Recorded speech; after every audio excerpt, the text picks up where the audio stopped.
来看台中的消息，台中大甲省道纵贯线呢，最近到暗时呢，规排路顶都一直是有当地乡亲形容讲，袂输有人伫翕相，搁较成咧开舞会，因为车驶过是安尼闪闪烁烁，乡亲认为讲安尼真危险。区公所一个检查确认讲是 LED 路顶的线路，因为落雨淡去，地势讲呢电压不足，才出现闪闪烁烁的情形，已经伫修理啊。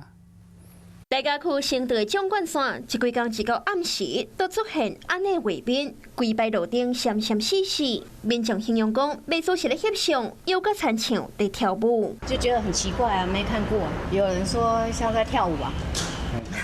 端午节，路顶闪闪烁烁，互当地民众目睭用咪挡袂着，尤其赛车经过时，闪烁的路顶光线照伫挡风玻璃，民众感觉有淡薄危险，而且已经故障过6摆。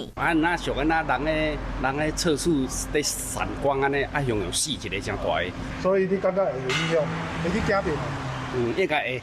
台电检查发现，市区公所自变线路出问题，公所也确认是 LED 路顶的线路老旧，因为连续过6天落雨，地势电压无稳定。旧的那一种灯组的话，就是它会直接熄灭，会产生这么特殊的情形，就是 LED 特有的情形，就是它供电电压只要60-70，它其实也还可以亮着。当电压不稳定的时候， 它就会明暗的。